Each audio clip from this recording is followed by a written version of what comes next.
Bonjour et bienvenue à la chapelle évangélique Pentecôte. Content de vous voir ce matin.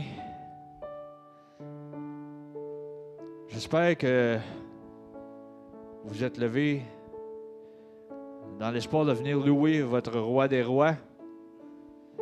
Puis ce matin, je vous encourage à laisser vos soucis de côté, laisser les préoccupations de côté et vous concentrer sur le roi des rois, le Seigneur des seigneurs. Amen. Alléluia. On va débuter avec ce chant. Voici le jour que Dieu a fait. Il est pour moi un sujet de joie. OK? Il faut se parler de temps en temps. Il faut arrêter de regarder aux circonstances. Il faut arrêter d'écouter les mauvaises nouvelles autour de nous. Il faut dire en se levant, voici le jour que Dieu a fait. Il est pour moi un sujet de joie. Amen. C'est correct de se parler. Si tu te réponds, c'est une autre chose. Là. Mais c'est correct de se parler. Il faut se le dire. OK? Qu'est-ce que la parole déclare? On doit le déclarer de notre bouche aussi. Fait que ce matin, on dit, voici le jour que Dieu a fait. Il est pour moi un sujet de joie. Alléluia.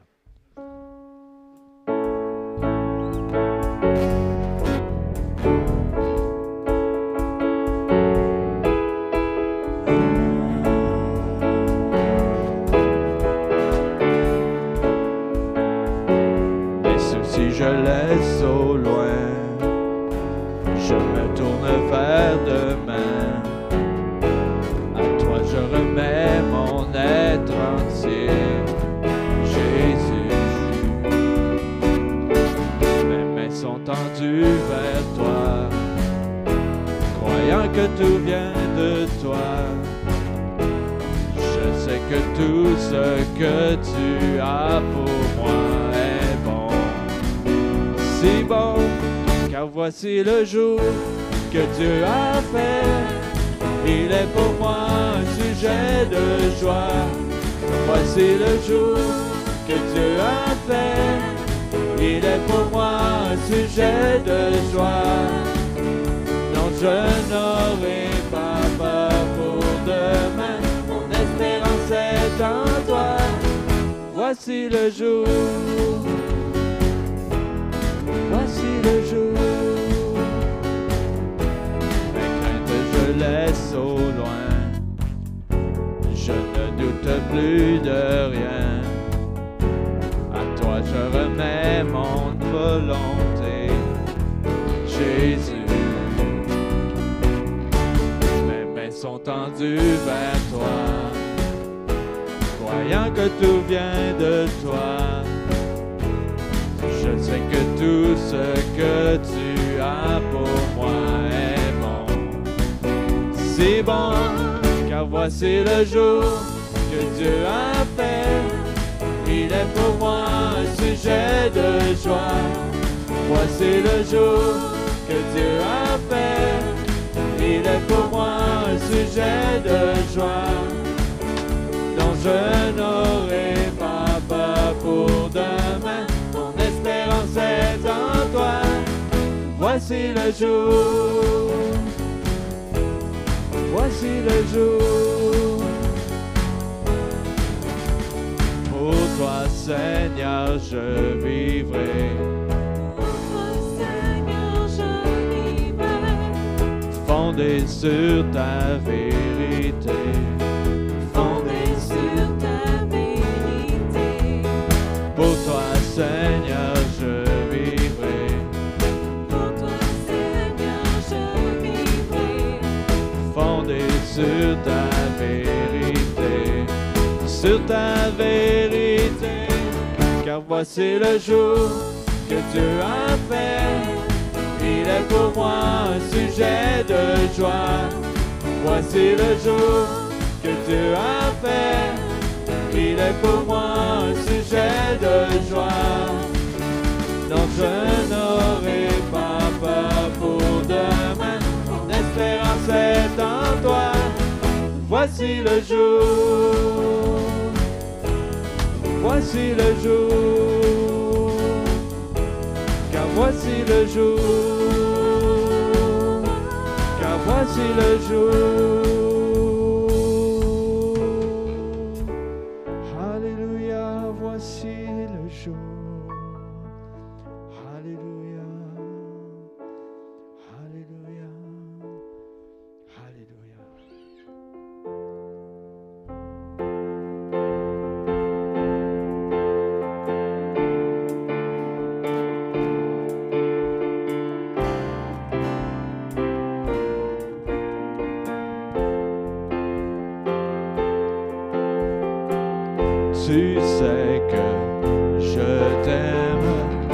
Tu sais que je désire te connaître plus que jamais, Seigneur. Sincèrement, je chante de tout cœur. Je m'écris, je vivrai pour toi. Je suis consacré à toi. Roi majestueux, je n'ai qu'un désir, être avec toi mon Seigneur, être avec toi mon Seigneur. Jésus, tu es le sauveur de mon âme, pour toujours et à jamais je t'offrirai mes louanges. Jésus, tu es le sauveur de mon âme, pour toujours et à jamais je t'offrirai mes louanges. Tu sais que je t'aime, tu sais que je désire te connaître plus que jamais, Seigneur. Sincèrement, je chante de tout cœur. Je m'écris, je vivrai pour toi. Je suis consacré à toi. Roi majestueux, je n'ai qu'un désir, être avec toi mon Seigneur, être avec toi mon Seigneur. Jésus, tu es le sauveur de mon âme, pour toujours et à jamais je t'offrirai mes louanges. Jésus, tu es le sauveur de mon âme, pour toujours et à jamais je t'offrirai mes louanges. Jésus, Jésus, tu es le sauveur de mon âme, pour toujours et à jamais je t'offrirai mes louanges. Jésus, tu es le sauveur de mon âme, pour toujours et à jamais je t'offrirai mes louanges. Roi majestueux, je n'ai qu'un désir, être avec toi mon Seigneur, être avec toi mon Seigneur. Jésus, tu es le sauveur de mon âme, pour toujours et à jamais je t'offrirai mes louanges. Jésus, tu es le sauveur de mon âme, pour toujours et à jamais je t'offrirai mes louanges. Pour toujours et à jamais je t'offrirai mes louanges. Pour toujours et à jamais je t'offrirai mes louanges. Alléluia. Pour toujours je te louerai, Jésus. Alléluia, alléluia. Alléluia.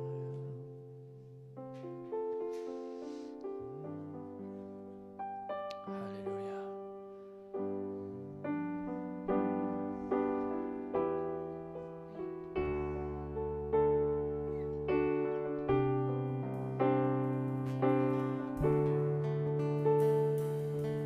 je sonde l'univers, les astres que tu as créés, les océans, les mers, tout me révèle ta majesté. Alors mon âme veut s'écrier de tout mon cœur, je veux chanter. Oh Dieu, tu es infiniment grand, éternel, puissant, roi majestueux. Oh Dieu, tu es infiniment grand, éternel, puissant, roi majestueux.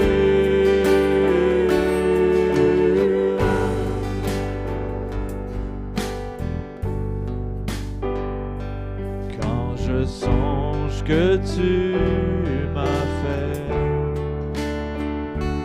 que tu t'es révélé à moi, que pour moi tu as tout créé, tout me révèle ta bonté. Alors mon âme veut s'écrier de tout mon cœur, je veux chanter.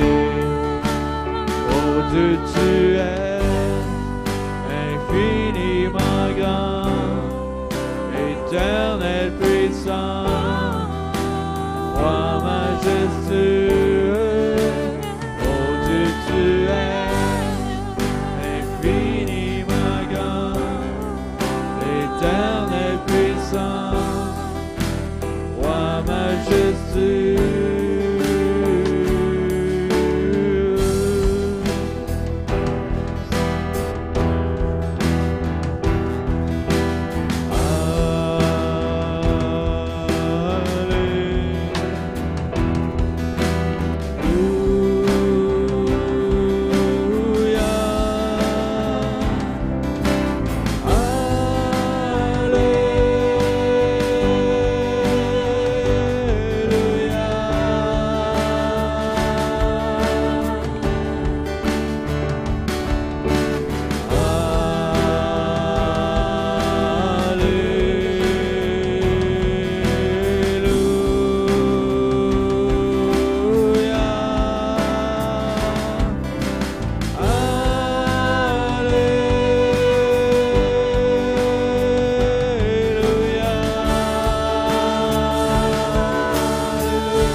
infiniment grand, éternel puissant, roi majestueux. Oh Dieu, tu es infiniment grand, éternel puissant, roi majestueux, oh Dieu tu es infiniment grand, éternel puissant, roi majestueux, oh Dieu tu es infiniment grand, éternel puissant, roi majestueux.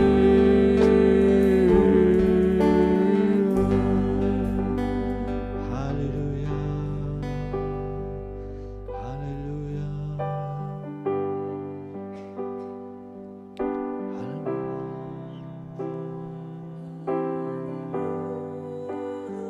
oh,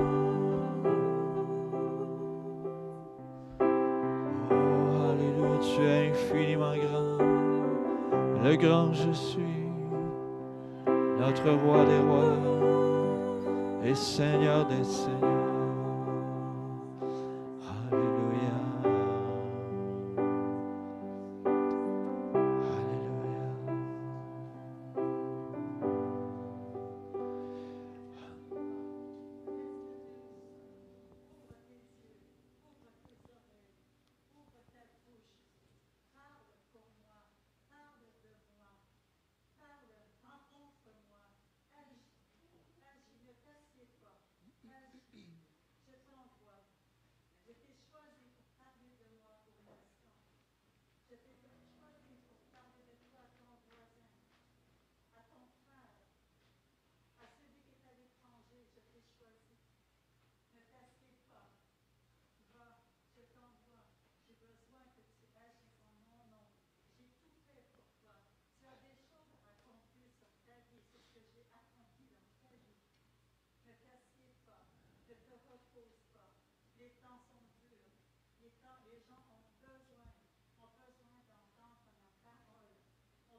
De l'aube au coucher du soleil, tes splendeurs nous émerveillent, et notre cœur d'enfant répond en glorifiant ton nom, ton nom. Comme tour aux quatre vents, ton nom nous rend fort à chaque instant, ton nom. Que tous les peuples entendent un chant, car aucun autre nom n'est plus grand que ton nom.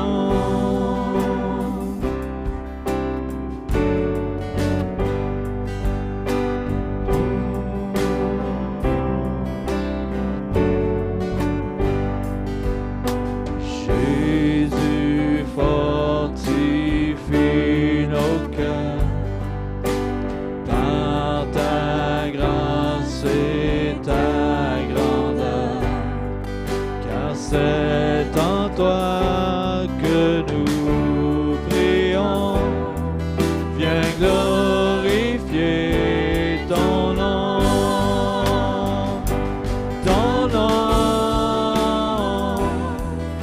comme une tour aux quatre vents. Ton nom nous rend fort à chaque instant. Ton nom, que tous les peuples entendent le chant, car aucun autre nom n'est plus grand que ton nom.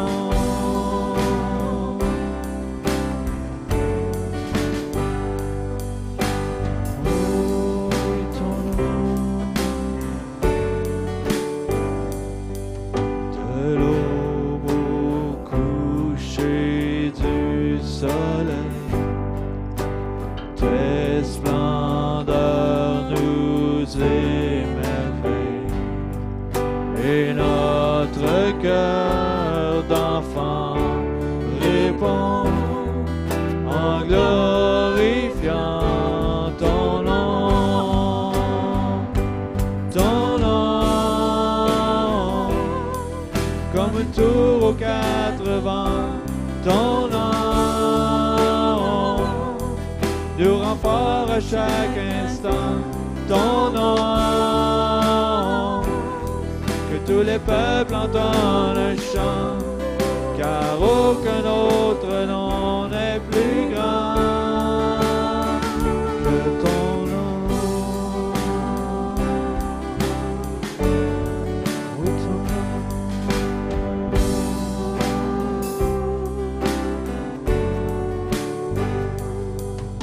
Jésus fortifie nos cœurs par ta grâce et ta grandeur, car c'est en toi que nous prions. Viens glorifier ton nom. Ton nom, comme une tour aux quatre vents. Ton nom nous rend fort à chaque instant. Ton nom, que tous les peuples entendent un chant, car aucun autre nom n'est plus grand que ton nom. Comme une tour aux quatre vents. Ton nom nous rend fort à chaque instant. Ton nom, que tous les peuples entendent un chant, car aucun autre nom n'est plus grand que ton nom.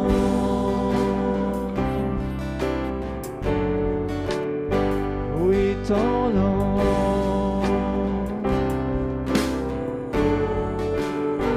Oui, ton nom.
Dieu, nous voulons voir ta gloire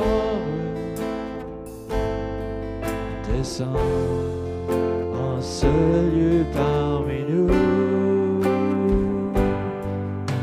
Dieu, nous voulons voir ta gloire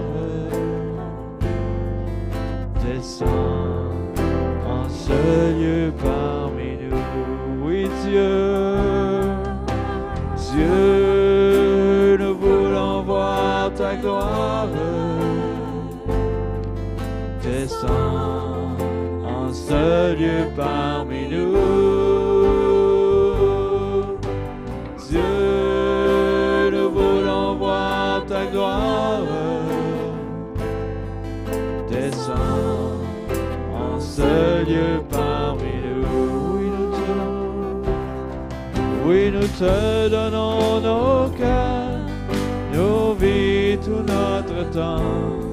Sois le centre de nos valeurs, le motif de nos élans. Oui, nous venons en Jésus, par le voile déchiré. Merci pour ton salut, toi l'agneau immolé. Dieu, nous voulons voir ta gloire. Descends en ce lieu parmi nous. Dieu, nous voulons voir ta gloire. Descends en ce lieu parmi nous. Dieu, nous voulons voir ta gloire. Descends en ce lieu parmi nous. Dieu, nous voulons voir ta gloire. Descends en ce lieu parmi nous. Nous croyons en tes promesses, oui et amen en Jésus. Nous sommes conscients de nos faiblesses. Sans ta grâce, nous sommes perdus. Mais nous venons en Jésus, par le voile déchiré. Merci pour ton salut, toi l'agneau immolé. Dieu, nous voulons voir ta gloire. Descends dans ce lieu parmi nous. Dieu, nous voulons voir ta gloire. Descends en ce lieu parmi nous. Oui, Dieu, nous voulons voir. Dieu, nous voulons voir ta gloire. En ce lieu parmi nous. Dieu, nous voulons voir ta gloire. Descends en ce lieu parmi nous. Oui, descends. Descends en ce lieu parmi nous. Oui, descends. Descends en ce lieu parmi nous. Alléluia. Oui, ta gloire descend. Alléluia, alléluia. Oui, ta gloire, Seigneur. Jesus.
Ouais.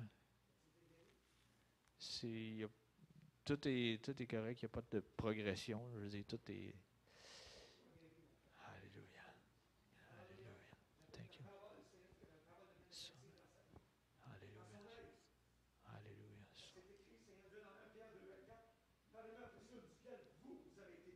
Amen. Amen. Alléluia. Amen. Alléluia. Alléluia. Alléluia, Jésus. Alléluia. Alléluia. Jesus, Alléluia. Alléluia. Alléluia.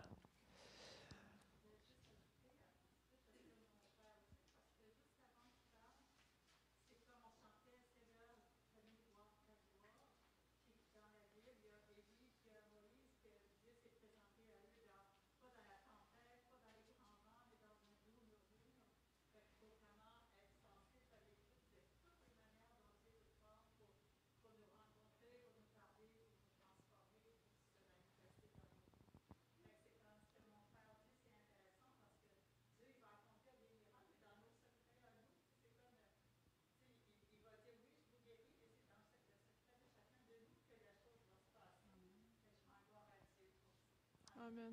Amen. Amen. Alléluia. Alléluia. Merci pour ta gloire qui se manifeste dans ce lieu ce matin. Alléluia. Et Père éternel, donne-nous cette hardiesse de saisir, tout comme on a saisi le salut, de saisir la guérison pour chacun d'entre nous. De la même façon, on a confessé de la bouche, on a obtenu le salut. Alléluia. De la même façon, on confesse que nous sommes guéris et on obtient cette guérison. Merci, Jésus. Je te rends grâce et je te remercie pour ton œuvre dans chacune de nos vies, que ce soit le dimanche ou tous les autres jours de la semaine. Merci car tu agis en notre faveur, au-delà de ce qu'on peut même demander et penser. Et je te rends grâce et je te remercie pour ton œuvre dans nos vies. Amen et amen. Alléluia. Alléluia. Vous pouvez prendre place, s'il vous plaît. Alléluia. Alléluia. Alléluia. Juste avant les dîmes, les offrandes et aumônes, c'est aussi important que la louange, que la prédication. C'est un tout. On donne ce qui revient à Dieu. Ce matin, je veux attirer votre attention dans les psaumes 112.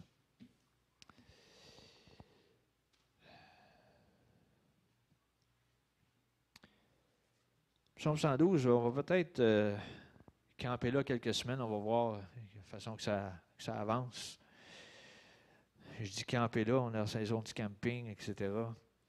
Mais le psaume 112 nous dit, je vous lis les 3 premiers versets. Ça dit, louez l'Éternel. Heureux l'homme qui craint l'Éternel, qui trouve un grand plaisir à ses commandements. Sa postérité sera puissante sur la terre, la génération des hommes droits sera bénie. Il a dans sa maison bien-être et richesse, et sa justice subsiste à jamais. Il y a 2 semaines, je vais parler sur... il y avait un autre passage qui commençait de la même façon. Heureux l'homme qui craint l'Éternel. Et craint, j'en reparle encore ce matin.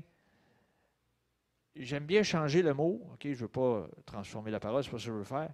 Mais il faut aller voir la source du mot. Okay? Craindre, c'est pas... Tu peux craindre quelque chose par peur, mais tu peux craindre quelqu'un, tu peux être révérencieux envers lui. Comme s'il y a un roi en ta présence, tu vas le craindre parce qu'il y a un pouvoir au-dessus de toi. Okay? Mais c'est la même chose avec Dieu. Si on respecte le roi, notre roi des rois qui est au-dessus de nous, ça dit « Heureux l'homme qui respecte l'Éternel. Okay? » Puis qui trouve un grand plaisir à ses commandements. Il y en a qui vont dire « Ah, la Bible, c'est juste des tonnes de commandements, puis ci, puis ça, bon, on ne réussit pas à l'accomplir. » Non. La seule façon d'accomplir la parole, c'est d'aimer Dieu et aimer ton prochain. C'est la seule chose. Heureux l'homme qui craint l'Éternel, qui révère l'Éternel et qui trouve un grand plaisir à ses commandements. Après ça, ça l'embarque dans l'étape bénédiction parce que tu fais la première chose. Si tu révères l'Éternel, ça dit que ta postérité sera puissante sur la terre, puis la génération des hommes droits sera bénie. Si tu respectes ce que Dieu te demande, tu es un homme droit. Ensuite, ça dit, il a dans sa maison bien-être et richesse. Ça ne dit pas que tu as des millions. Ça dit que tu as de quoi à pourvoir à chacun de tes besoins. Tu manques de rien. Parce que tu as appliqué les principes au départ. OK? Puis je vous l'ai dit dans le passé, je le répète encore, si tu n'es pas capable de gérer 5 $, Dieu ne t'en donnera pas 50 000. OK? C'est aussi simple que ça. Je suis un peu rough un matin, mais si tu ne gères pas 5, tu n'en donneras pas 5 000, il ne t'en donnera pas 50 000, tu n'en donneras pas 500 000. Oublie ça. Gère bien ce qu'il te donne, puis regarde-le agir. Il a dans sa maison bien-être et richesse, et sa justice subsiste à jamais. Fait que je vous encourage, ayez un respect envers l'Éternel, le roi des rois, celui qui vous a créé, qui vous connaissait avant la fondation du monde. Si vous n'êtes pas sûr, allez lire, je pense que c'est dans le psaume 139, ça nous décrit que Dieu nous connaissait même avant.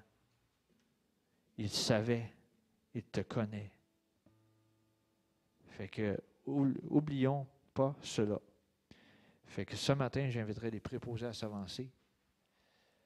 S'il vous plaît.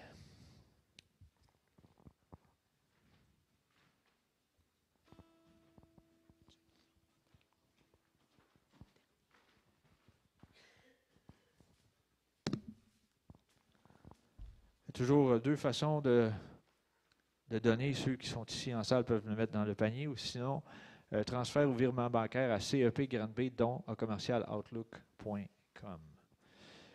J'inviterai Yves de rendre grâce pour l'abondance ce matin.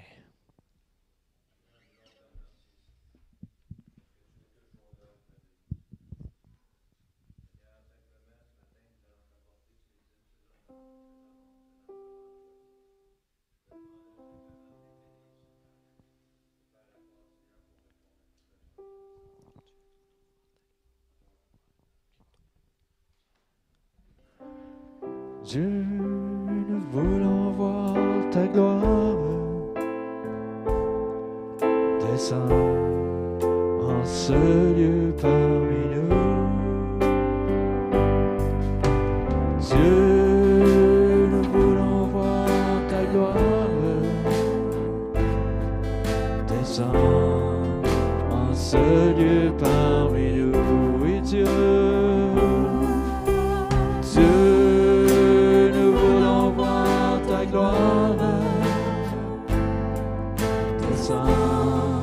En ce lieu parmi nous,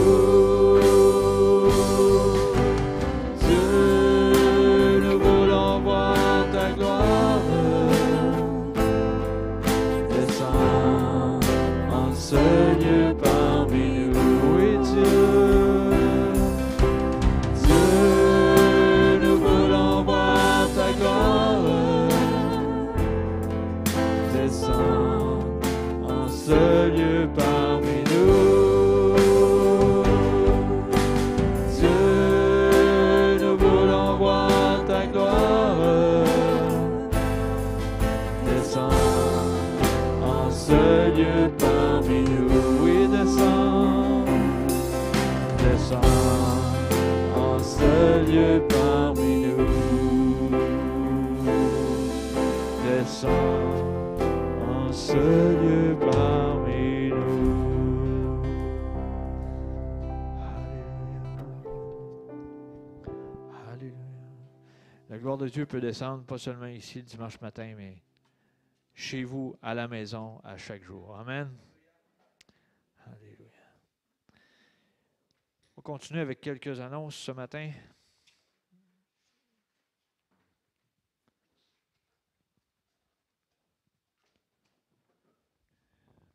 Bienvenue aux gens qui sont là, ceux qui nous écoutent peut-être en ligne aussi. Ça, on a parlé tantôt, virement bancaire. Les vacances se font sentir un peu, mais ce n'est pas grave. Prenez du bon temps de repos pour ceux qui sont en vacances. Les fêtes cette semaine, notre frère Yvon Leboeuf, Monsieur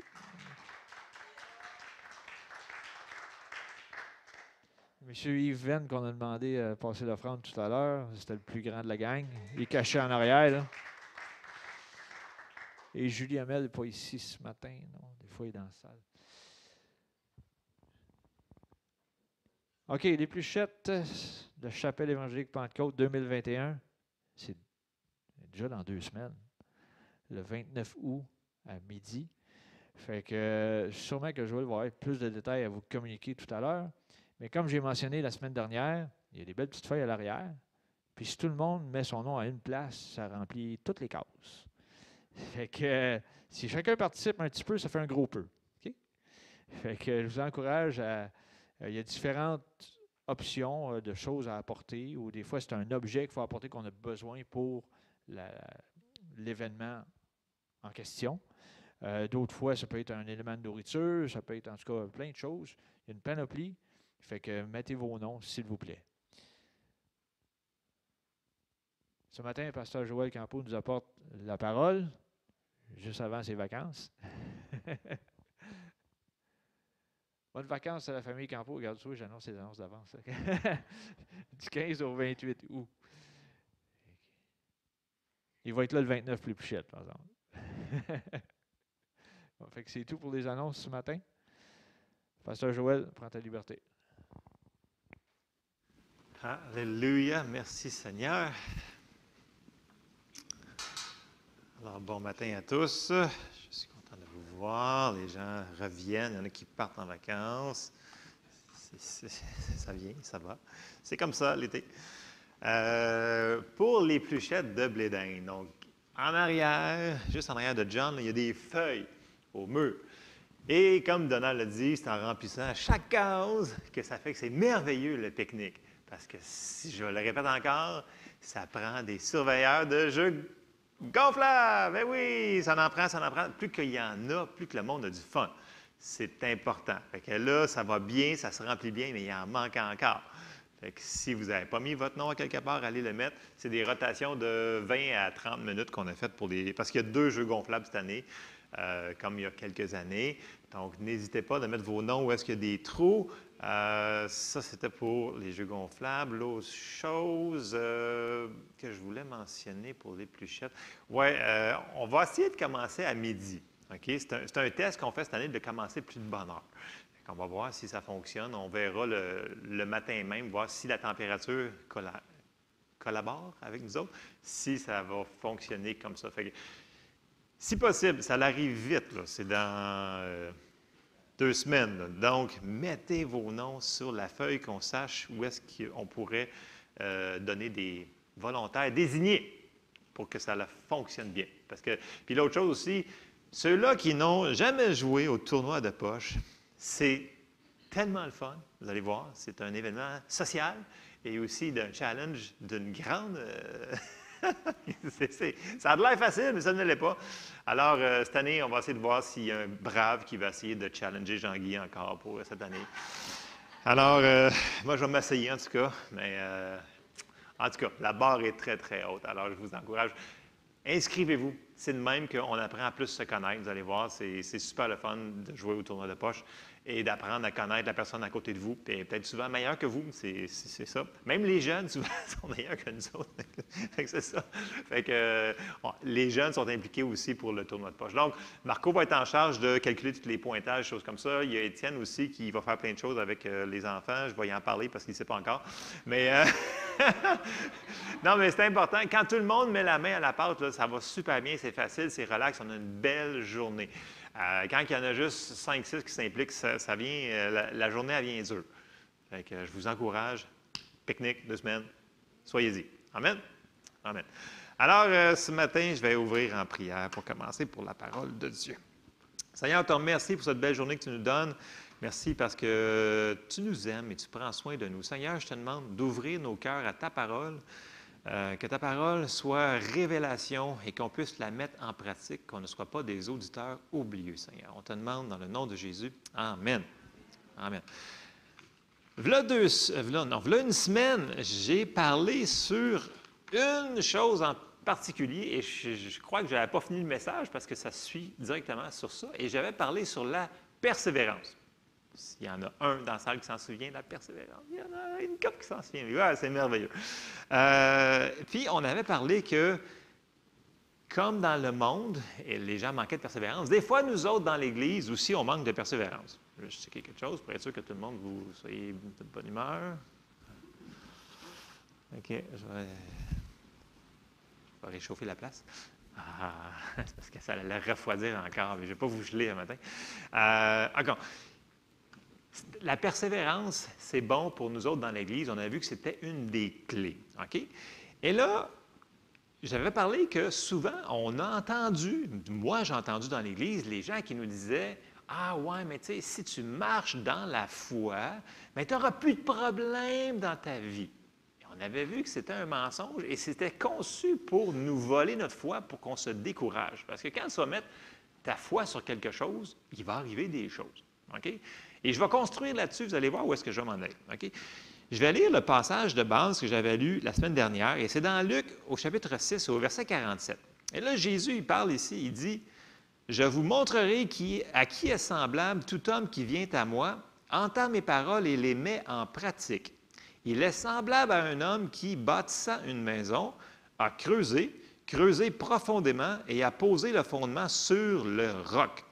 Une inondation est venue et le torrent s'est jeté contre cette maison sans pouvoir l'ébranler parce qu'elle était bien bâtie. » Verset 49. « Mais celui qui entend et ne met pas en pratique est semblable à un homme qui a bâti une maison sur la terre, sans fondement. Le torrent s'est jeté contre elle et aussitôt elle est tombée. La ruine de cette maison a été grande. » Et là, on avait dit que même si on bâtit notre vie sur la parole de Dieu, on voit les deux exemples, peu importe, il va y avoir des circonstances qui vont arriver dans nos vies. OK? Fait que tu sois sur la foi, sur la parole de Dieu, puis tu construis, on le voit, Jésus, il dit, il va y avoir des circonstances dans notre vie. Sauf que celui-là qui a construit sur la parole, bien, lui, il va rester debout. OK? Donc, on avait vu ça, c'était la différence. Et que ça prenait de la persévérance pour continuer quand il arrivait une circonstance, une difficulté. OK? Ça, c'était ce qu'on avait, grosso modo, mis comme fondation la semaine passée. Et là, je vais revenir à mon exemple que je m'avais servi. J'avais parlé que, comme illustration, que les gens, quand ils décident de prendre une décision dans le monde, j'ai parlé des gyms, j'aurais pu prendre n'importe quoi, mais je vais continuer dans ma série pour les gyms.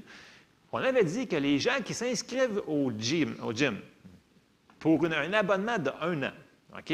On avait dit qu'après 5 mois, il restait seulement que 20 des gens qui allaient encore au gym.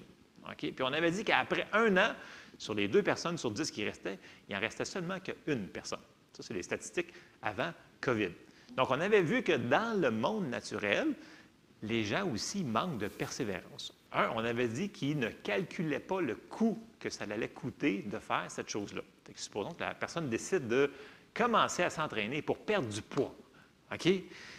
Souvent, les gens, ils vont arrêter parce qu'ils manquent de persévérance. Ça, c'est une des choses. Mais l'autre chose aussi qu'on n'a pas regardé, ce qu'on va commencer à regarder le matin, c'est que on a des choses pour nous aider à persévérer. Et une des choses là, on va aller dans le naturel et on va revenir dans le spirituel, dans l'Église, mais ça s'applique. Hein? Comme j'ai dit, les gens sont pareils en dehors de l'Église que dans l'Église. Et ça, vous allez voir, on n'est pas différent quand on sort ici tantôt que quand on est dans l'Église. Donc, si tu n'es pas constant dans les choses naturelles, tu ne seras pas constant dans les choses spirituelles. Comme Donald disait tantôt, si tu n'es pas fidèle dans les petites choses, tu ne seras pas fidèle dans les grandes choses. Tu es inconsistant partout. Puis si tu es constant partout, bien, tu es constant partout. Okay? C'est un principe de base. La personne qui s'inscrit au gym, et là, les statistiques, c'est vraiment l'inverse. La personne qui décide de calculer le coût et de vouloir se rendre jusqu'au bout, elle va engager un coach. Et quand on a un coach, la plupart des gens, ils vont continuer pendant des années. Ils n'arrêteront pas leurs choses. Ça, c'est dans le naturel, les statistiques naturelles. Et c'est la même chose pour nous dans notre marche chrétienne. Et parce que c'est important de savoir que, oui, le coach, c'est qui? C'est le Saint-Esprit. OK? Jésus nous avait dit, c'est important, c'est urgent que je m'en aille, car je ne peux pas vous l'envoyer si je ne m'en vais pas, et je vous enverrai le Saint-Esprit. Le Saint-Esprit, il est descendu faire son ministère au jour de la Pentecôte. Tout le monde, il n'y a pas de problème avec ça. Mais comme j'avais dit tantôt, pour les gens, l'information, si on ne sait pas quelque chose, si les gens vous disent « Ah, tu vas faire telle chose, mais il n'arrivera rien », si on ne sait pas ce qui arrive, c'est dur de se tenir sur la parole qu'on a reçue parce qu'il nous manque des morceaux. Okay? C'est comme quand une personne commence à s'entraîner pour perdre du poids. Je vais faire la petite parenthèse encore là. Bon. Si elle ne se fait pas dire les choses qui vont arriver, okay, quand elle va commencer à s'entraîner, je parle d'une personne qui commence à s'entraîner. Je vous dis ça, une information comme ça, vous le prendrez ou vous ne le prendrez pas. Ce n'est pas la parole de Dieu, c'est vraiment juste de la technique. Là. Une personne qui commence à s'entraîner pour perdre du poids, la première chose qu'elle va vouloir faire, c'est voir quand elle va peser quand elle va s'asseoir sur la balance, voir les chiffres descendre. Right? C'est son but, elle veut perdre du poids. Elle veut rentrer dans ses pantalons, peu importe. Mais, savez-vous que la première chose qui va se passer quand elle va s'entraîner, c'est qu'elle ne perdra pas du poids.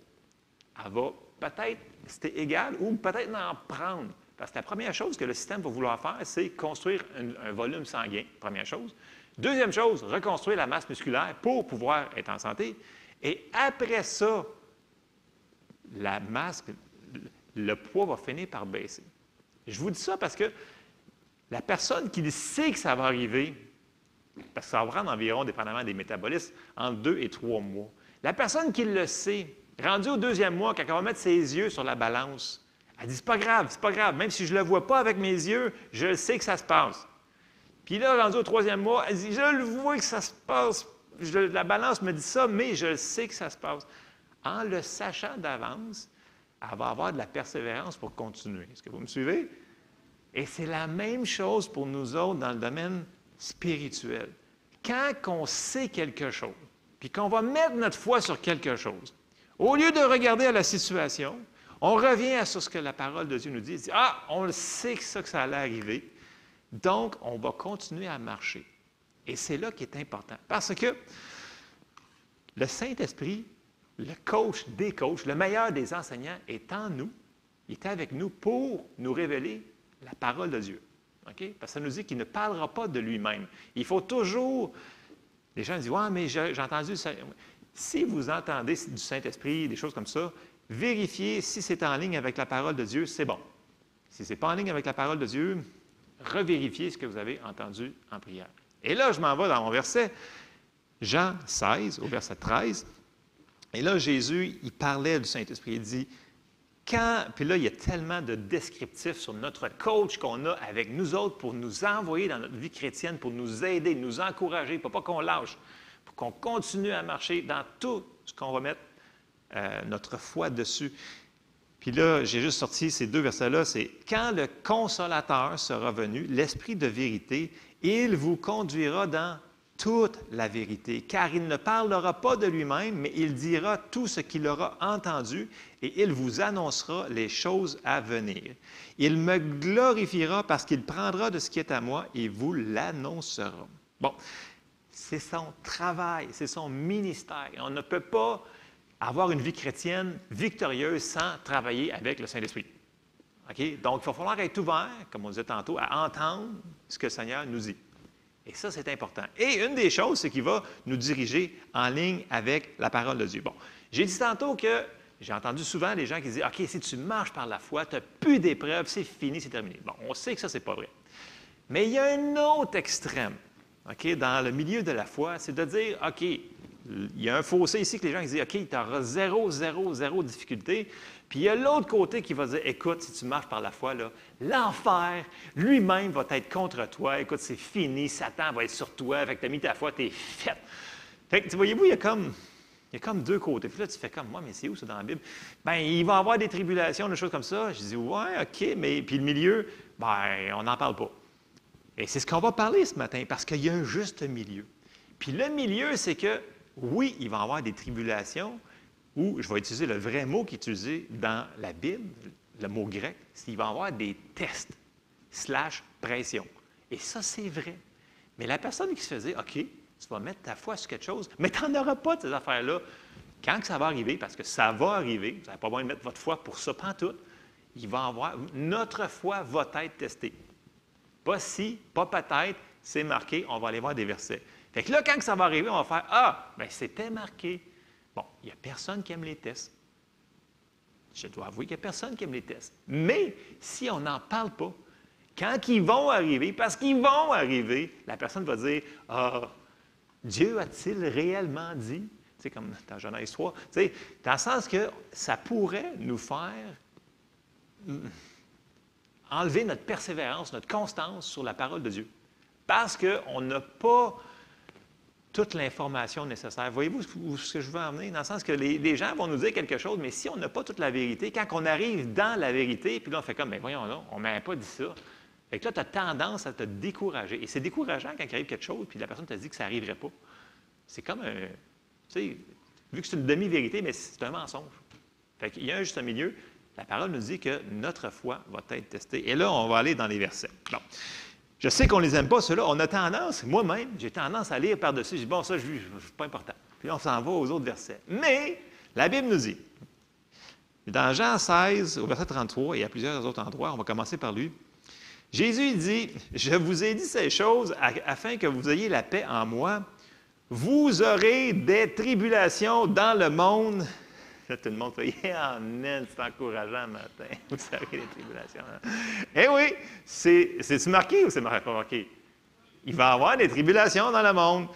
Mais prenez courage, j'ai vaincu le monde. Et là, le mot utilisé ici pour tribulation. Okay? Dans celui-là particulièrement, c'est une situation difficile ou une pression.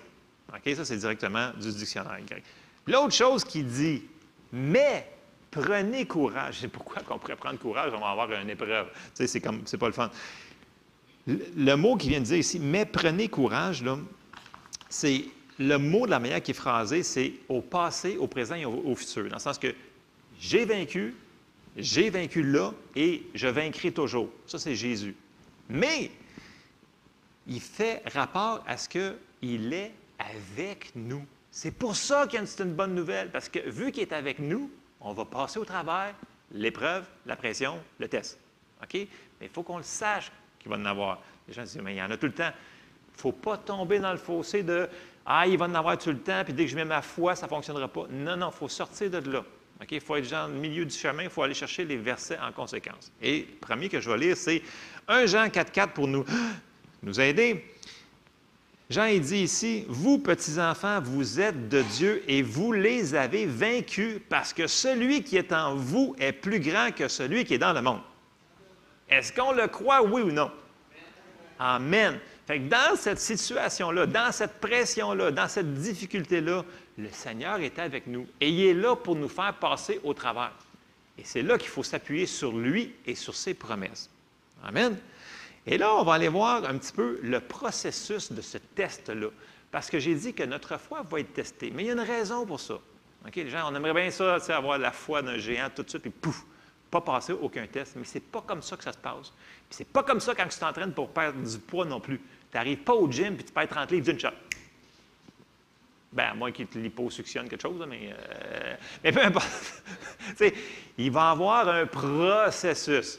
Est-ce qu'on est willing, willing de payer le prix pour persévérer? Parce qu'on parle de persévérance, c'est ce qu'on va voir. Alors, on va aller dans Matthieu chapitre 13 et on va regarder la parabole des terrains. Okay? Parce qu'on sait que tout le monde sait, je l'ai tellement répété depuis les derniers mois, dans Romains 10,17, ça nous dit « La foi vient de ce qu'on entend, et ce qu'on entend vient de la parole de Dieu. » Donc, si on veut avoir de la foi, il faut qu'on entende la parole. Tout le monde sait ça par cœur ici. Parfait. OK. On s'en va dans Matthieu 13. Et là, Jésus, il leur donne une parabole. Et on va commencer au verset 4. Ça nous dit « Un semeur sortit pour semer. Comme il semait, une partie de la semence tomba le long du chemin. Les oiseaux vinrent et la mangèrent. Une autre partie tomba dans les endroits pierreux où elle n'avait pas beaucoup de terre et elle leva aussitôt parce qu'elle ne trouva pas un sol profond. » Verset 6. « Mais quand le soleil parut, elle fut brûlée et sécha faute de racines. Une autre partie tomba parmi les épines montèrent et l'étouffèrent. Une autre partie tomba dans la bonne terre, elle donna du fruit, un grain 100, un autre 60 et un autre 30. » que celui qui a des oreilles pour entendre, entende. Alors là, les disciples étaient complètement perdus. Ils ne comprenaient absolument rien. Puis là, il leur dit, pourquoi tu parles en parabole? Nanana. Puis là, il a dit, pour eux autres, c'est en parabole, mais pour vous autres, je vais vous l'expliquer. Et là, il leur dit, ça vous a été donné à vous de comprendre le royaume de Dieu. Et là, il commence à expliquer. Là. Fait que là, les gens disent, ouais, mais on ne comprend pas. C'est Jésus qui explique ici, OK? Fait que si c'est lui qui explique, c'est la bonne explication. Okay? Oubliez vos notes dans votre Bible. Parce que des fois, moi-même, j'ai une Bible qui contredit ce qui s'est marqué ici. Ils sont tous barrés en noir, bien entendu. Là. Mais faites attention, ce que Jésus a marqué, il ne faut pas interpréter souvent plus loin que ce qui est marqué. OK? Et là, on arrive au verset 18, et là, Jésus explique à leurs disciples la parabole. Alors, il dit, « Vous donc, écoutez ce que signifie la parabole du semeur. » Parce qu'il avait dit, si vous ne comprenez pas celle-là, comment vous allez faire pour comprendre les autres? Verset 19. « Lorsqu'un homme écoute la parole du royaume et ne la comprend pas, le malin vient et enlève ce qui a été semé dans son cœur. Cet homme est celui qui a reçu la semence le long du chemin. » Ça veut dire que premier terrain qu'on entend. Bon, première chose qu'on va aussi se souvenir, c'est que ce qui sème, c'est la parole de Dieu. Okay, on a dit que la parole, la foi vient en entendant la parole et en entendant la parole de Dieu. Là, c'est de la semence. Il n'y a pas de problème avec la semence. On va avoir 4 terrains, la même semence, mais des résultats différents. Vous me suivez? OK. La semence, il n'y a aucun problème avec la semence. La semence, elle va susciter la foi dans les 4 terrains. Mais, dans le premier terrain, la personne n'a pas porté aucune valeur sur cette semence-là. Et l'ennemi, eh oui, on va parler de l'ennemi, l'ennemi est venu et il a tout de suite volé la semence. Parce qu'il sait qu'une semence qui va rentrer dans notre cœur, qui va être là, elle va germer, elle va produire, c'est certain. Donc, il ne veut pas. Fait que premier terrain, elle se fait voler. Deuxième terrain, celui qui a reçu la semence dans les endroits pierreux, c'est celui qui entend la parole et la reçoit aussitôt avec joie. Ça, c'est celle-là que la semaine passée, je disais, « Ouais, assaillons les villes, assaillons les montagnes. » Je vous ai dit que des gens, ils partent dans l'église, puis là, ils sont là, « Ouais, on va tous les tuer, on va tous évangéliser la ville, on va arriver à l'église à 9h moins quart. » Puis là, un mois plus tard, ben, ils arrivent à l'église à 10h30, puis finalement, ils ne sortent plus partout, puis ils ne prient plus, puis ils font. Parce qu'ils n'ont pas compté le coût que ça coûtait de faire ça. Fait que comme je disais, c'est une course, tout au long de notre vie. Ce que l'on commence, il faut le terminer. Fait que, comme je disais, je n'étais pas vraiment impressionné des gens qui disent « Ouais, on va faire tout ça, puis on va faire tout ça. » Je dis « D'accord, vas-y. » Mais ils n'ont rien, normalement, ils n'ont aucun verset pour se tenir dessus. Ils n'ont pas de plan de match. Ils n'ont pas compté le coup qu'ils disent qu'ils veulent faire. J'espère que ce n'est pas votre cas ce matin. Ce que l'on commence, il faut le terminer. OK? Bon, et ça, c'est cette personne-là. Là. Elle a dit « Ouais, c'est super, écoute, c'est vraiment génial. » Mais il n'a pas de racine en lui-même. Il manque de persistance ou de persévérance, dépendamment de la Bible que vous avez. Et dès que survient une tribulation ou une persécution, donc on va dire le mot de tantôt, soit une pression, une difficulté à cause de la parole, il y trouve une occasion de chute. Donc cette personne-là, vu qu'elle n'a pas de persévérance à cause de la parole, dès qu'il arrive cette difficulté-là, cette pression-là dans sa vie, elle dit « Ah non, écoute, la parole, c'est pas vrai, ça ne fonctionne pas. » Puis là, il va dire « Dieu a-t-il réellement dit? » Ou dans sa Bible, c'est une page qui, quand il va le voir, ce verset-là, il va juste la tourner. Il va mettre un gros tape noir par-dessus ce verset-là. Il va dire « Ah non, ça ne fonctionne pas, ça ne marche pas. » Mais ce n'est pas la semence qui ne fonctionne pas. C'est sa foi qui est en train d'être testée que lui, ça ne fonctionne pas. Okay? C'est le terrain qui il y a un problème de réception.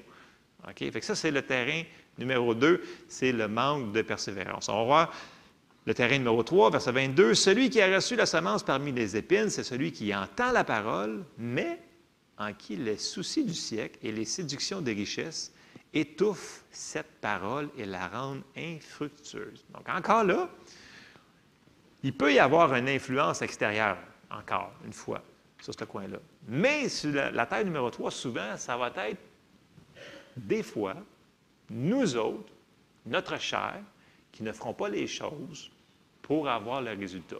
Parce que vous savez, c'est nous autres qui laissons rentrer des choses dans notre cœur. On a dit qu'il fallait faire attention à ce qu'on mettait devant nos yeux, ce qu'on écoutait devant nos oreilles, parce que ce qui va rentrer va finir dans notre cœur. Et si notre cœur n'est pas prêt à la réception de la parole, si tu le nourris juste de cochonneries 6 jours sur 7, puis le dimanche, tu arrives, puis tu es prêt à avoir la révélation du monde, ça ne marchera pas ton affaire. C'est une marche continuelle chaque jour avec Dieu. D'où qu'on est fatigué, on dit « Lis ta Bible, prie à chaque jour si tu veux grandir. » Ce n'est pas de ça, Evelyne, vous la chantez encore en bas? Ah non, ils l'ont updaté, ça beat un petit peu plus, il y a plus de... Mais vous comprenez, ce qu'on leur enseigne, c'est des bases. Mais ces bases-là, tu ne peux pas ne pas les faire. Pas parce que vous êtes rendu plus mature, je choisis mes mots, que ces bases-là ne restent pas le restant de notre vie. Il faut rester sur des bases. Amen? Bon, il faut que j'avance dans mon message. Verset 23. Celui qui a reçu la semence dans la bonne terre, c'est celui qui entend la parole et il la comprend. Il porte du fruit et un grain en donne 100, un autre 60 et un autre 30. Donc, c'est important que nos cœurs soient prêts à recevoir la parole pour que lorsqu'ils vont avoir quelque chose qui va arriver, on ne dise pas « Ah, ouais, mais c'était-tu vraiment marqué comme ça dans la parole de Dieu? » Oui, et il faut rester fermement dessus sur ce qu'on a lu dans la parole ou entendu. Et là, on va aller encore plus spécifiquement, puis on va encore rentrer dans les tests. Ne déprimez pas, ça finit bien l'histoire. OK? C'est comme un film à l'américaine, ça commence, puis là, il va y avoir des méchants, puis ça, il y a comme un héros à la fin. Okay? Super, all right. Et là, on s'en va dans Jacques. Et c'est excessivement précis de la manière que c'est expliqué. Et là, Jacques 1 et au verset 2, il va nous montrer exactement le processus que ça va prendre. Et on va commencer à lire. Jacques, il dit, « Mes frères », et là, les gens me disent, « Es-tu malade? » Non, je ne suis pas malade. « Regardez comme un sujet de joie complète les diverses épreuves auxquelles vous pouvez être exposés. » Là, tu fais comme, « Mais voyons, non, c'est impossible à faire. » Oui, c'est faisable. Et il y a une raison pour ces choses-là. OK? Verset 3, il nous dit pourquoi. « Sachant que l'épreuve de votre foi produit la patience. Mais il faut que la patience accomplisse parfaitement son œuvre afin que vous soyez parfaits ou mature, dépendamment des traductions, et accompli sans faillir en rien. Si quelqu'un d'entre vous manque de sagesse, là, il leur montre une prière de la foi en plus. Là. Si quelqu'un d'entre vous manque de sagesse, qu'il la demande à Dieu, qui donne à tous simplement et sans reproche, et elle lui sera donnée. Mais qu'il la demande avec foi, sans douter. Car celui qui doute est semblable au flot de la mer, agité par le vent et poussé d'un côté et d'autre. Ça veut dire qu'il s'en va nulle part. Qu'un tel homme ne s'imagine pas qu'il recevra quelque chose du Seigneur. C'est un homme irrésolu, inconstant dans toutes ses voies. Et que là, il vient de nous montrer la prière de la foi. Puis il dit que si tu es inconstant, dans le sens que, ah oui, je vais le recevoir, mais non, je ne l'ai pas reçu finalement, tu ne le recevras pas. Il faut que tu crois que tu l'as reçu. Et là, il parle de la prière de la foi. Mais il commence le chapitre avec « Mes frères, regardez comme un sujet de joie les complètes épreuves que vous êtes exposés. » Là, tu fais comme « Ah non, ça ne se peut pas. » Eh oui, quand on va mettre notre foi sur quelque chose, notre foi va être testée. OK? Là, à date, ça ne regarde pas trop bien, mais je vous dis, ça va aller mieux plus tard. Là, on s'en va dans 1 Pierre. Puis là, Pierre, il en parle, il dit la même chose. Oh, vous allez voir, il y a différents endroits que c'est parlé de cette affaire-là. 1 Pierre au chapitre 1 et au verset 3, et on va commencer au verset 3. Là, Pierre, il dit, « Béni soit Dieu le Père de notre Seigneur Jésus-Christ, qui, selon sa grande miséricorde, nous a régénérés pour une espérance vivante par la résurrection de Jésus-Christ d'entre les morts, pour un héritage qui ne peut ni se corrompre, ni souiller, ni flétrir, lequel vous est réservé dans les cieux. À vous qui, par la puissance de Dieu, êtes gardés par la foi, pour le salut, prêt à être révélé dans les derniers temps. C'est là ce qui fait votre joie. » Bon, c'est sûr que c'est une espérance. Quand on sait qu'on est sauvé et qu'on s'en va au ciel, tu as déjà une espérance. Okay? Ça t'aide déjà. Mais là, il continue. Il dit, « C'est là ce qui fait votre joie, quoique maintenant, puisqu'il le faut, vous soyez attristés pour un peu de temps par diverses épreuves. » Et verset 7 nous donne quelque chose de très, très bizarre. « Afin que l'épreuve de votre foi, plus précieuse que l'or périssable. C'est quand même fort, là. Il dit, l'épreuve de votre foi est plus précieuse que l'or périssable. Donc, tu sais, il parle la même chose que Jacques, là, et c'est pas différent, là. Qui, cependant, est éprouvé par le feu, est pour résultat la louange, la gloire et l'honneur lorsque Jésus-Christ apparaîtra. Donc, selon Pierre, l'épreuve de notre foi, ce n'est pas une mauvaise chose, c'est une bonne chose. Il nous dit que c'est plus précieux que l'or. Et là, tout le monde est encore, où c'est qui s'en va avec ça? Je me disais la même affaire avec moi. Mais, et là, il renchérit, parce que souvent, vous savez, quand on passe un moment difficile, des fois, on a tendance à dire, hey, là, pour moi, là, je suis le seul sur la planète qui vit ça, c'est impossible, ça se peut pas. C'est un complot, c'est une situation. Puis là, tu vois une autre personne, tu lui parles, puis comment ça va? Ah, écoute, c'est impossible. Je suis la seule personne sur la Terre qui vit cette situation-là. Puis là, tu parles à un autre, écoute, ça va-tu bien? Ah non, écoute, je suis en train de passer à travers ça, là. Puis je suis la seule personne sur la Terre qui vit cette situation-là. Y a-t-il quelque chose en commun? C'est que notre foi va être testée. Et quand on passe à travers le test, on a tendance à dire, écoute, c'est juste nous autres. Mais là, Pierre, il répond à la question.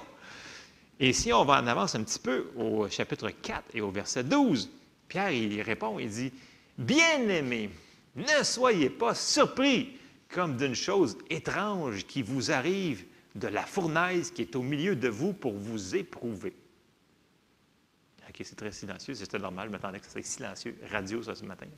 « Réjouissez-vous au contraire de la part que vous avez aux souffrances de Christ afin que vous soyez aussi dans la joie et dans l'allégresse lorsque sa gloire apparaîtra. » OK? Bon. Et là, ça va commencer à aller mieux bientôt. Parce que là, jusqu'à un moment, on a vu qu'on va avoir des tests, une pression, une épreuve. OK? Mais là, ce qu'il ne faut pas tomber dans le panneau, c'est qu'il n'y a nulle part là-dedans que ça parle de péché. OK? On ne parle pas de souffrance parce que la personne a péché ou a fait quelque chose. Puis l'autre chose aussi, c'est que Jacques est très, très clair.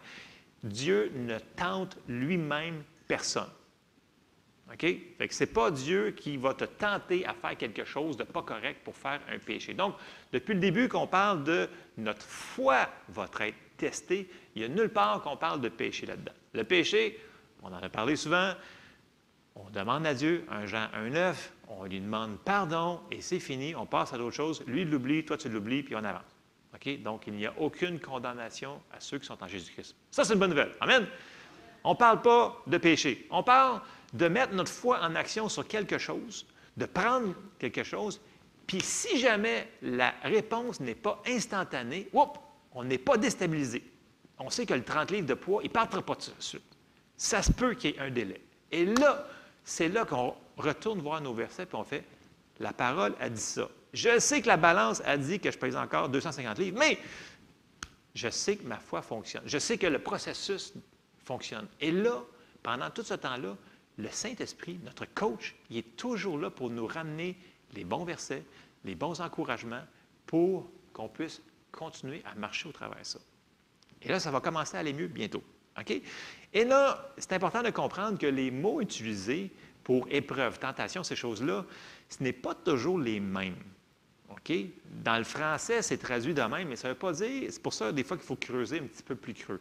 OK? Quand on dit que la foi vient ce qu'on entend vient de la parole de Dieu, il faut des fois creuser un petit peu plus creux pour aller voir le sens des versets. Et là, on va aller voir une personne qui est dans le chapitre des héros de la foi que je parle souvent, Hébreux 11, et je parle d'Abraham. Et le mot utilisé, on va le lire, Abraham 11, et au verset 17. OK? Donc, il y a même des... Hébreux 11, excusez, chapitre 11, verset 17, nous dit, c'est par la foi, donc on est dans le chapitre de la foi, là. Hébreux 11, c'est les héros de la foi. C'est par la foi qu'Abraham offrit Isaac lorsqu'il fut mis à l'épreuve. Et là, l'épreuve ici, là, c'est le mot « tester ». Si vous allez voir le dictionnaire biblique, c'est Perazo 3985 dans votre référence, peu importe la référence que vous avez, là, mais c'est le mot « tester ». Encore là, sa foi fut testée. La même chose qu'on parle depuis le début, il va y avoir un test. Donc, On sait que, on va continuer le passage, et qu'il offrit son Fils unique, lui qui avait reçu les promesses. Il avait reçu les promesses, et au verset 18, ça nous dit, et à qui il avait été dit, en Isaac sera nommé pour toi une postérité.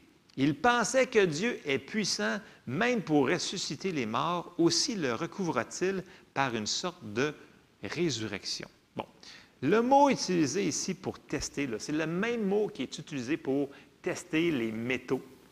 Quand il disait là, pour purifier l'or, puis l'or, il faisait fondre les choses, puis ce qui était de pas bon, il l'enlevait, et ça faisait qu'il était sûr que le métal était solide. Okay? C'est la même chose qui se produit aujourd'hui. Ou pour aussi les pièces de monnaie, c'est utilisé, vous allez voir dans la Bible, à certains endroits, il parle des pièces de monnaie, puis des choses qui ont été éprouvées, testées. Il les faisait fondre pour être sûr que c'était du vrai métal, que ce n'était pas du chocolat. Vous comprenez ce que je veux dire? Dans le sens que c'est une manière de tester par le test. C'est le mot test qui est utilisé. Mais le mot test, c'est par pression et une situation qui est difficile. Okay? C'est ça qu'il dit ici, fournaise de l'épreuve qu'on a vue tantôt. Donc, mais souvenez-vous qu'Abraham, sa foi n'a pas commencé là. Sa foi, elle a commencé bien avant. Premièrement, il avait commencé par écouter, Dieu il avait dit, « Sors de ton pays, puis je vais te montrer un endroit où est-ce que tu vas aller. » Fait que là, Abraham, il dit, « Je m'en vais. » Le monde va dire, « Tu t'en vas où? » « Je ne sais pas. Je m'en vais où est-ce que le Seigneur me dit de m'en aller. » Ça a commencé là. Puis là, sa foi a été construite. Puis là, le Seigneur il a dit, « Tu vas avoir un enfant. » Puis là, il a dit, « Tu vas regarder les étoiles. » Sa foi a été construite, jusqu'à ce qui arrive là, qui arrive au verset 19, qui dit qu'il pensait même que Dieu est puissant, même pour ressusciter les morts. Aussi le recouvre-t-il par une sorte de résurrection. On peut voir qu'Abraham, il a réalisé, probablement quand il avait le couteau dans les airs, il était rendu où dans sa foi? Parce qu'il était rendu qu'il était prêt à accomplir jusqu'au bout ce que Dieu lui avait demandé. Et c'est ça un petit peu l'épreuve, le test de notre foi. Elle va être testée par certaines situations. Puis les gens vont se dire, mais pourquoi qu'on passe au travers de ça? Écoutez, des fois, on ne saura pas tout sur tout. OK? J'aime mieux vous le dire. Il faut rester persévérant sur ce que Dieu nous a promis. OK? Des fois, il semble que la réponse va arriver à minuit moins une, mais la réponse va toujours arriver. Est-ce qu'on va garder notre persévérance lorsqu'il va avoir ça comme ça? Et tout de suite, quand Abraham il a levé le couteau, l'ange a dit non, arrête. Dans le sens que Dieu ne nous... On va le lire plus tard. Si vous avez une situation, une circonstance qui est dans votre vie, puis qui est devant vous, qui fait obstacle à ce que vous voulez, puis vous avez mis votre foi dessus, bien, il n'y a aucun obstacle. On va aller tantôt dans le verset là, que j'ai quelque part. Il n'y a aucun obstacle que Dieu nous a donné qui était inhumaine, qu'on ne pourra pas surmonter. Fait que soyez sûrs et certains que si ce géant-là est dans votre vie, vous êtes capable de le battre. C'est sûr et certain. Est-ce que ça va être instantané? Pas tout le temps. Tu sais, la semaine passée, Lisa nous parlait que elle s'est fait mal au cou, puis quelques jours après, elle dit « J'ai mal au cou. » Elle dit « Hey, j'ai même pas prié pour cette affaire-là. » Puis là, après ça, puis c'était une situation assez drôle de manière qu'elle s'est fait mal, c'est une longue histoire. Mais je n'embarquerai pas là-dedans, je vais la laisser en parler. Et là, elle a décidé, bien oui, il faudrait bien que je prie, que je parle à la situation. Et elle a parlé à son cou, et son cou, dans quelques jours, elle a dit que son cou était correct. Bon. Et c'est un petit peu nous autres, ça, dans le sens que des fois, on laisse aller des choses dans notre vie, on le laisse là, mais on ne s'y attaque pas. Parce qu'on se dit, ben non, c'est trop gros, ça ne peut pas partir. Ça peut partir. Puis comme je parlais à une personne cette semaine, j'ai dit, écoute, j'ai dit là, tu vis ça, là, attaque-toi sur tout ce qui bouge. Mets ta foi sur ça. Tant que ça ne changera pas. Mais il dit, pourquoi? Bien parce que c'est sûr que si tu ne mets pas ta foi dessus, ça ne changera pas. Là, il fait, ah ouais, vu de même, hein, j'ai aussi bien commencé à quelque part. Bien oui, aussi bien commencer à quelque part. Puis quand notre foi va être construite, parce que vous savez, notre foi, elle peut grandir. Là, je me devance dans mes affaires, mais on va aller d'autres choses. Okay. On n'oublie pas là-dedans qu'on n'est jamais seul. Amen? OK? Le Seigneur, il est toujours avec nous, il ne nous abandonnera jamais. Il nous le dit, c'est clair. OK? Une autre chose. On va aller voir dans Hébreux 10, au verset 35. Ça nous dit, N'abandonnez donc pas votre assurance à laquelle est attachée une grande rémunération. Car vous avez besoin, j'aimerais ça que ce n'est pas là, mais il est là. Car vous avez besoin de persévérance, afin qu'avoir accompli la volonté de Dieu, vous obteniez ce qui vous est promis. Donc, même si c'est promis, ça ne veut pas dire que c'est instantané. Même si ça nous appartient, ça nous a été donné, il faut persévérer. Encore un peu de temps, celui qui doit venir viendra, il ne tardera pas, et mon juste vivra par les circonstances qu'il voit et des choses comme ça. Non, il dit mon juste vivra par la foi. Fait que des fois, les choses qu'on va ressentir ou qu'on va voir vont être complètement contraires à la promesse qu'on se tient dessus. Mais on l'a dit, il ne faut pas être bougé par ça. OK? Mais s'il se retire, mon âme ne prend pas plaisir en lui. Fait que, il n'y a personne, je sais, qui aime avoir des tests, le test de notre foi. Mais si on ne prêche pas, si on n'enseigne pas ce que la parole de Dieu nous enseigne, quand ça va arriver, on va être découragé. Et quand on est découragé, on n'a plus d'espérance. Et notre foi fonctionne avec l'espérance. Parce que la foi est la substance des choses qu'on espère. Fait que si tu n'as plus d'espérance, ta foi, elle n'a plus rien pour te tenir dessus. C'est pour ça qu'il faut que tu saches, merci, que s'il y a des choses qui arrivent, ce n'est pas la fin du monde. Okay? On n'aime pas ça, mais il va en arriver. Okay? Comme j'ai dit, il ne faut pas tomber dans l'autre fossé, là, que tout va aller mal. Là. Il va y avoir des temps, puis ça va passer. Okay? Je vais continuer mon affaire, ça va venir meilleur. Là. OK. Je vous ai parlé souvent que notre foi, elle peut grandir. Et la manière qu'on va la grandir, c'est 1, en la nourrissant, 2, en l'exerçant. Grosse révélation. OK? Mais pendant qu'elle grandit, quand tu as une victoire, une petite mini-victoire, elle t'encourage pour aller une petit peu plus grosse victoire. Elle se dit, écoute, j'ai eu cette victoire-là, c'est un miracle. Puis là, tu en as une petit peu plus grosse. Tu fais, oh, yes! Fait que là, je vais m'attaquer au gros morceau. Fait que tu sais que ta foi, elle va grandir, mais il faut l'utiliser. Si tu ne l'utilises pas, elle ne grandira pas. Je m'excuse, là, mais c'est comme ça. Puis si tu ne la nourris pas, elle ne sera pas forte non plus. OK? J'en ai parlé souvent de ça. Il faut l'exercer. C'est comme des muscles. Si tu ne t'en sers pas, bien, tu vas les perdre, tes muscles. Puis tu vas devenir gros. Non. Bon, en tout cas, ça dépend des personnes. Dans quoi je m'en parle? OK. On va les remercier, ça va nous aider. 2 Thessaloniciens, chapitre 1. Et là, Paul, il va dire quelque chose de très spécial encore. Écoutez bien ça. Paul et Sylvain et Timothée à l'Église des Thessaloniciens qui est en Dieu notre Père et en Jésus-Christ le Seigneur. Que la grâce et la paix vous soient données de la part de Dieu notre Père et du Seigneur Jésus-Christ. Nous devons, à votre sujet, frères, rendre continuellement grâce à Dieu comme cela est juste. Et là, il dit, écoute, si vous êtes écœurants, vous autres, les Thessaloniciens, là, on s'en va partout pour hey, avez-vous entendu parler des Thessaloniciens? Ils sont géniaux. Et là, il dit, pourquoi? Il dit, parce que votre foi fait de grands progrès et que l'amour de chacun de vous, tous à l'égard des autres, augmente de plus en plus. Et là, il dit, verset 4, « Aussi nous glorifions-nous de vous dans les églises de Dieu à cause de votre persévérance et de votre foi au milieu de toutes vos persécutions et des tribulations que vous avez à supporter. » Fait qu'il dit, même dans votre tribulation que vous avez à supporter, votre foi grandit. Puis là, il est là. Vous avez compris quelque chose? Vous avez de la persévérance, vous continuez. Et là, il les donne en exemple à toutes les autres églises. Ça, c'est Paul qui dit ça.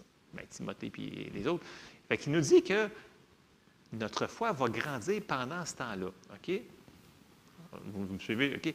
Je n'ai pas dit que la tribulation nous faisait, ou le test, dépendamment du mot qu'on va se servir dans le grec, là, ou la pression, ce n'est pas ça qui nous fait grandir. Elle teste notre foi.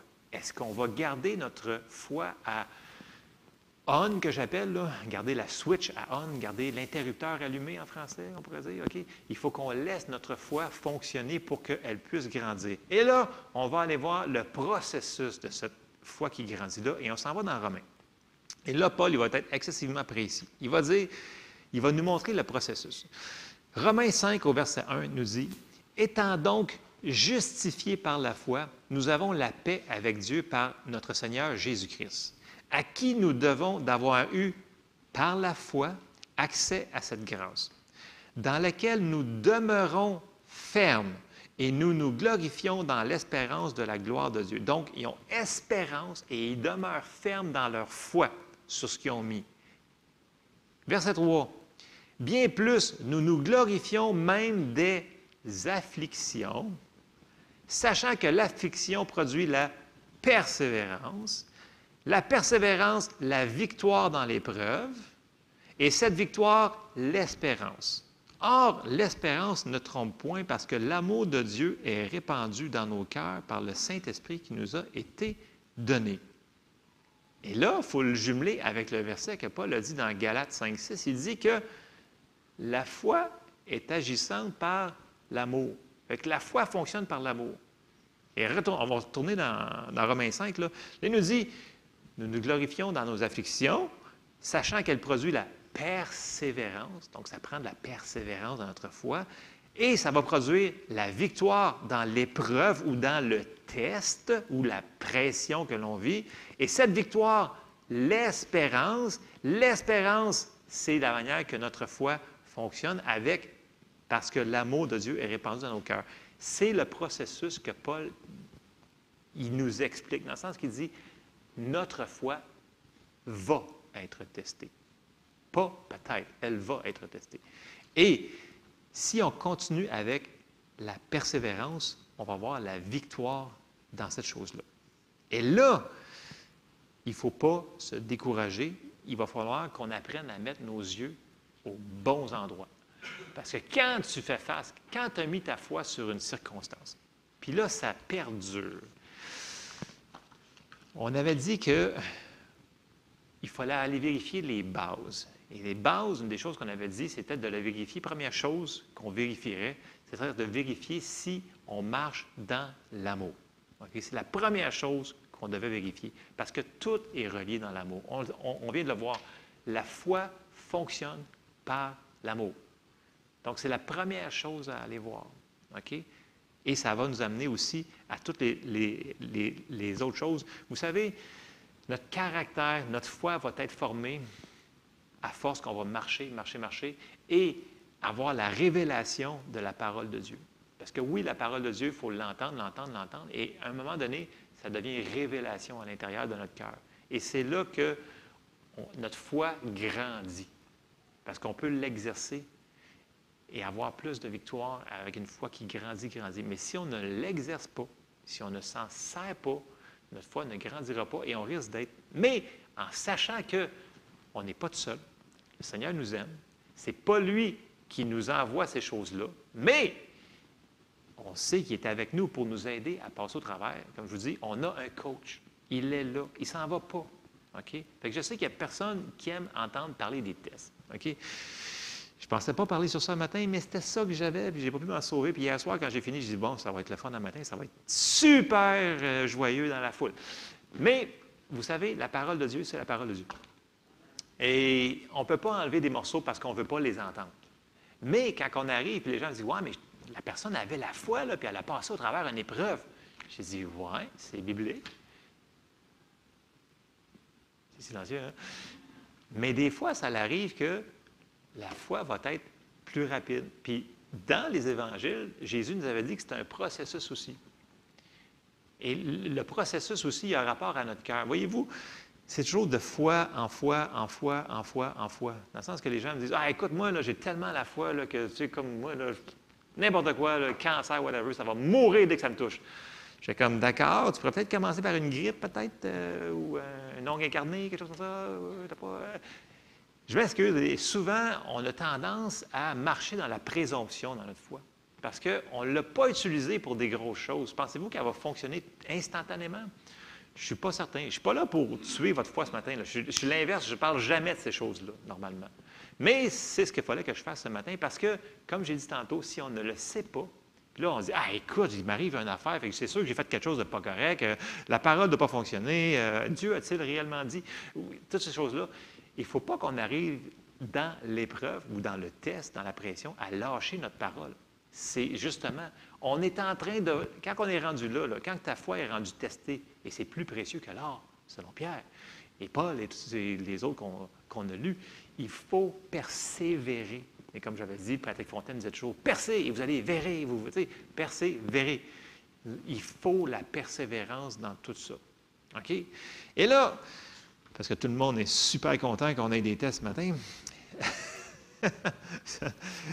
écoutez, il y a là mon verset que je cherchais. C'est 1 Corinthiens 10, au verset 13. Et là, Paul, il nous rassure, il dit, aucune tentation, là, on se souvient que ce n'est pas Dieu qui nous tente. OK? Dieu l'a répété, Jacques, il le répète, il dit, Dieu ne tente lui-même personne. 1 Corinthiens 10, 13. Vous ne l'avez plus? Vous ne l'avez pas? Bon. En tout cas, 1 Corinthiens 10, 13, je vous le dis, aucune tentation, test, pression, difficulté ne vous est survenue qui n'ait été humaine. Et Dieu qui est fidèle ne permettra pas que vous soyez testés, tentés, pressurisés au-delà de vos forces. Mais avec la tentation, il préparera aussi le moyen d'en sortir afin que vous puissiez la supporter. Ça, c'est la bonne nouvelle. Le film, il finit bien, dans le sens que Dieu va toujours être là pour nous faire passer au travers, peu importe la circonstance. Et là, vous souvenez-vous quand que Pierre était dans la barque, puis là, Jésus marchait sur les eaux. Puis là, tous les disciples ont dit, « Ah, c'est à cause d'un fantôme, on va mourir, c'est un fantôme, on cherche les eaux. » Vous vous souvenez? Tout le monde se souvient de ça. Oui? Bon.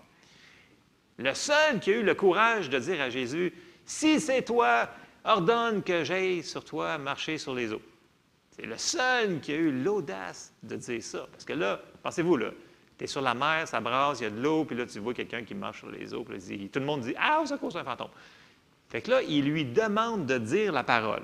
Et là, Jésus, il lui dit, « Viens. » On va lire, j'ai juste sorti le petit passage. OK? Matthieu 14, j'ai quasiment fini. Au verset 30. Je veux qu'on se souvienne de quelque chose ce matin, c'est que Dieu est avec nous tout le temps, dans peu importe ce qu'on a à passer comme épreuve, comme test de notre foi. OK? Les épreuves, j'aime pas ça trop d'en parler parce que ça ne donne rien de parler tout le temps des épreuves, parce qu'il va en avoir, puis c'est automatique. OK? On n'est pas de ce monde, puis il y en a un qui nous en veut, si on a un ennemi. OK? Puis tant qu'on va être sur la terre, il va en avoir. Fait que j'en parle quasiment jamais, mais là, matin, il faut que j'en parle. OK? Fait que vous prendrez ce que vous prendrez ce matin, mais vous pouvez prendre juste la fin aussi. C'est celle-là. On arrive à la fin du film quand le héros tue le mauvais. C'est comme ça. OK? C'est comme un film à l'américaine. OK. Matthieu 14, verset 30. Là, Pierre, il est en train de marcher sur l'eau. Est-ce que c'est miraculeux? Oui. Même quand il fait beau, ça ne fonctionne pas. Mais là, on regarde que Pierre, il a fait l'erreur du gars qui s'en va au gym pour perdre 30 livres. Il a regardé la balance et c'est là qu'il a coulé. Ça nous dit, mais voyant que le vent était fort, il eut peur. Et c'est sûr, quand il vente, tu ne peux plus marcher. Voyez-vous le raisonnement que ça l'apporte quand que tes yeux sortent de la parole de Dieu puis que tu laisses rentrer quelque chose? C'est très dangereux. Alors là, il eut peur et comme il commençait à enfoncer, donc il n'a pas calé d'une shot. C'est une bonne nouvelle, ça aussi. Normalement, quand on a de la misère dans notre foi, on ne cale pas au complet d'une shot. Normalement, ça s'en va graduellement. Mais si on est assez intelligent comme Pierre, il s'écria, « Seigneur, sauve-moi! » Et là, ça nous dit, après 2 bouillons et demi, puis toutes ces affaires-là, puis là, il voyait qu'il y avait trop d'eau dans les poumons, il a eu pitié. Ah, oui, viens-t'en. Non, c'est pas ça qu'il a dit pantoute. Il a dit, aussitôt qu'il a crié à l'aide, Jésus étendit la main, le saisit et lui dit, « Homme de peu de foi, pourquoi as-tu douté?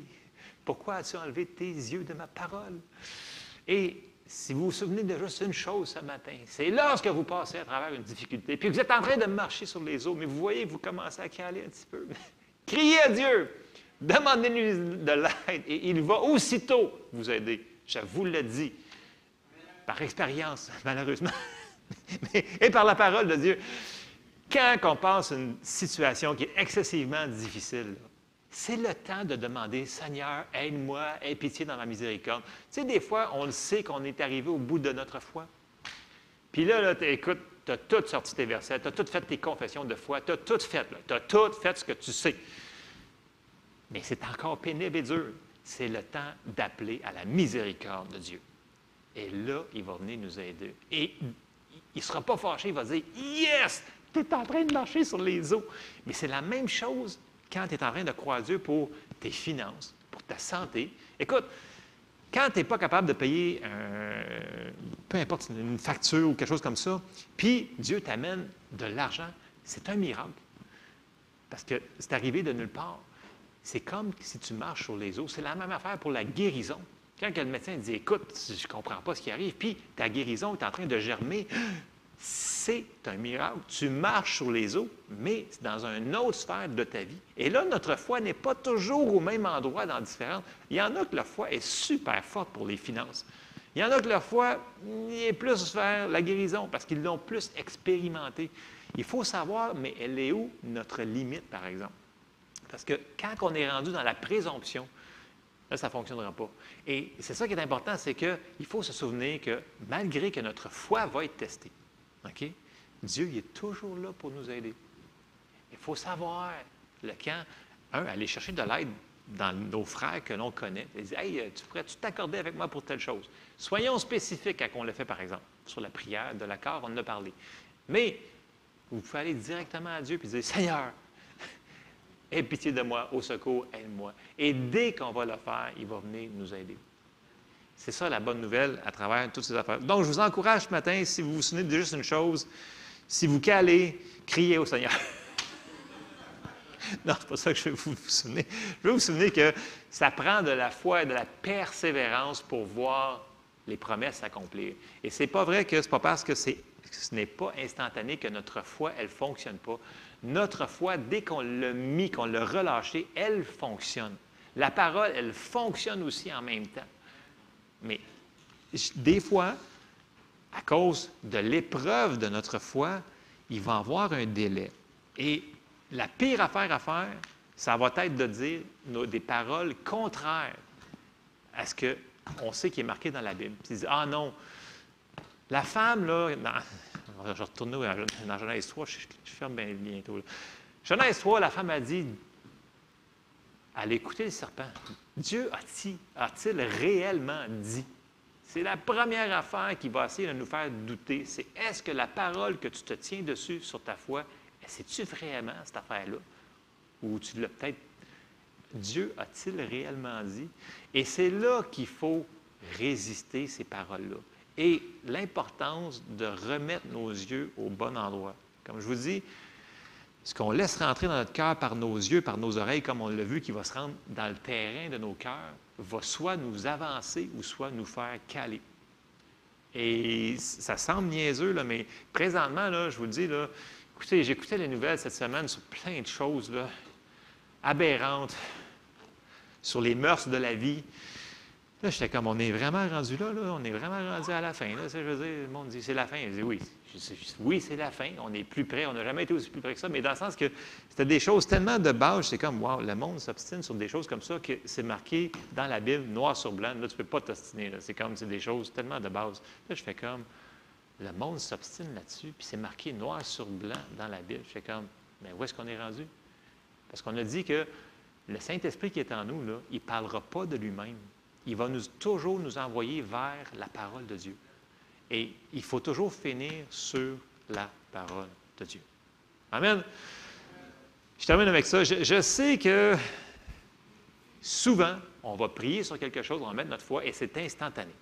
Et ça m'est arrivé la semaine dernière, j'ai prié pour une personne, elle a été guérie instantanément. Ça l'arrive régulièrement. OK? Pas moi, là, c'est Jésus, il le fait souvent au travers de nous. Ça l'arrive souvent.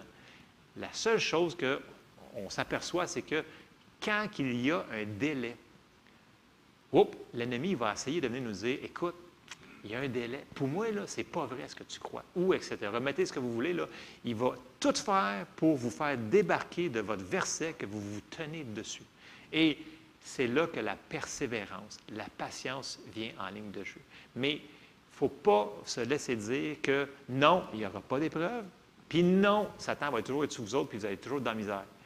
Restez dans le milieu du chemin. Restez sur ce que la parole de Dieu dit. Et c'est là qu'on va pouvoir marcher et avoir des victoires. Amen. On se lève ensemble, j'ai assez parlé. On va terminer en prière.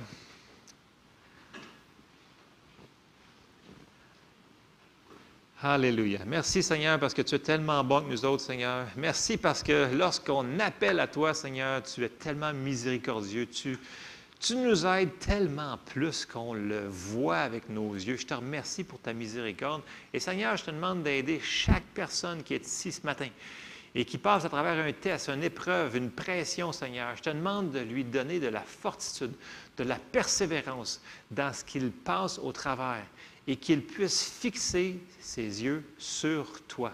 Et Seigneur, je te demande pendant ce temps-là de les encourager et agir en leur faveur et que ces situations-là terminent et qu'ils puissent passer au travers, triomphant avec un témoignage de victoire. Dans le nom de Jésus, Amen. Alors, soyez bénis.